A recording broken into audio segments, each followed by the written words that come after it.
आप सबसे पहले अपना नाम बताइए और आज छात्र देश की राजधानी दिल्ली में मुखर्जी नगर में इतनी बड़ी संख्या में आप सब इतने लंबे समय से आप प्रदर्शन कर रहे हैं, प्रोटेस्ट कर रहे हैं और जंतर मंतर पे आप क्यों इकट्ठे हुए थे?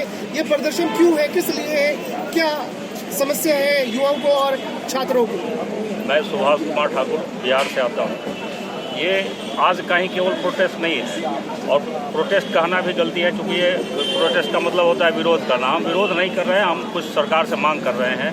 ये पिछले 3 मार्च से चल रहा है हम लोग का यहाँ हंगर स्ट्राइक। हम लोग रोटेशन के आधार पर यहाँ हंगर स्ट्राइक पर बैठते हैं। हमारी मांग है कि 2020 और 21 ये जो 2 वर्ष हैं ये पूरी तरीके से कोरोना के भेंट चढ़ गए और इसमें छात्र वर्ग सर्वाधिक प्रभावित हुआ।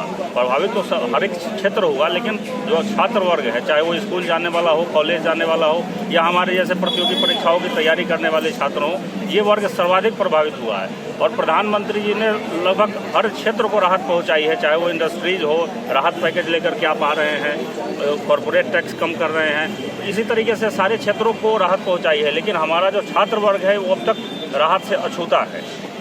तो इसलिए हम यहाँ बैठे हैं कि सरकार हमारी भी सुधि ले और हमें जो लोग इन 2 वर्षों में ओवर एज हो गए हैं उनको 2 साल एज रिलैक्सेशन मिले और 2 एक्स्ट्रा अटेम्प्ट मिले। हमारे साथ यूपीएससी के छात्र हैं, बैंकिंग के हैं, एसएससी के, आर्मी, एयरफोर्स, नेवी, सारे छात्र हमारी जो मांग है वो इंक्लूसिव है। किसी पर्टिकुलर एग्जाम की के लिए हम यहाँ नहीं बैठे हैं, हमारे साथ हर एक एग्ज़ाम की तैयारी करने वाले छात्र बैठे हैं। इस आंदोलन को करने की वजह और एक सबसे बड़ा कारण आप बताइए। वजह यही है कि कोरोना काल में जो क्षेत्र प्रभावित हुए, प्रधानमंत्री जी ने सबको राहत पहुंचाई, लेकिन छात्र वर्ग अभी तक इससे अछूता रहा है। और प्रधानमंत्री जी कहते हैं सबका साथ सबका विकास, तो साथ तो सबने दिया है प्रधानमंत्री जी का, लेकिन विकास सबका नहीं हो रहा है। और हम युवा वर्ग तो प्रधानमंत्री जी के समर्थक हैं, हमने प्रधानमंत्री जी को वोट किया है। तो प्रधानमंत्री जी हमारी भी सुधि ले, इस उम्मीद के साथ हम यहाँ बैठे हैं। रात में मच्छरों से कटवा रहे हैं, कुत्तों से कटवा रहे हैं, कई हमारे छात्रों को कुत्ते ने भी काटा है। हम यहाँ न खाने की व्यवस्था है सही, न पीने की व्यवस्था है, न सोने की व्यवस्था है।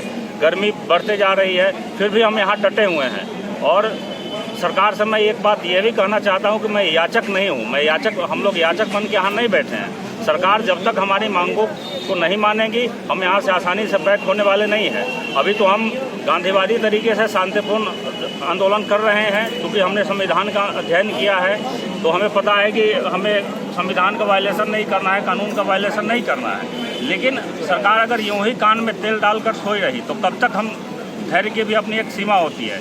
तो अभी जो ये चिंगारी है ये कभी भी आग के रूप में भड़क सकती है, जिसे रोकना सरकार के लिए बड़ी मुश्किल होगा। तो सरकार जल्द से जल्द हमारी भी सुधि ले। ठीक है, बहुत बहुत धन्यवाद आपका। और मैं कहना चाहेंगे इम्पोर्टेंट दुष्यंत कुमार की इन पंक्तियों से अपनी वाणी को विराम देना चाहता हूँ कि वो मुतमईन है कि पत्थर कभी पिघल नहीं सकता, वो मुतमईन है कि पत्थर कभी पिघल नहीं सकता।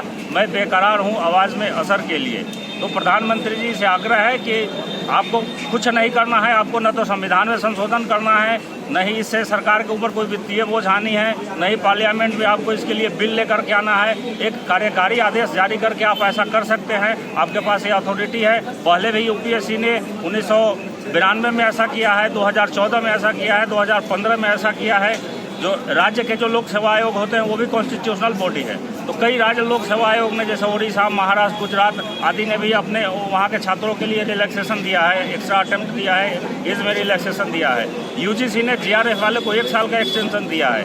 आज ही या कल की बात है कि आर्मी ने ये ऑर्डर जारी किया है कि जो लोग 2022 में रिटायर हो रहे हैं उनको रिटायरमेंट नहीं दिया जाएगा, उन्हें 2 साल और नौकरी करनी पड़ेगी, क्योंकि इन 2 वर्षों में 20 और 21 में आर्मी की वैकेंसी नहीं है, जिसके कारण ट्रेंड मैन पावर की कमी है। तो जो लोग सर्विस में है, यदि उनको एक्सटेंशन दिया जा सकता है, तो जो लोग सर्विस में जाने के लिए, आर्मी में भर्ती होने के लिए, यूपीएससी में भर्ती होने के लिए तैयारी कर रहे हैं, उनको 2 साल का एक्सटेंशन क्यों नहीं दिया जा सकता है? ये बिल्कुल संभव है। हमारी मांग बिल्कुल वाजिब है। प्रधानमंत्री जी आदरणीय मोदी जी से हम छात्र वर्ग ये अनुरोध करते हैं कि आप हमारी भी सुधि लीजिए। हमें उम्मीद है कि आप हमारी सुधि अवश्य लेंगे। धन्यवाद।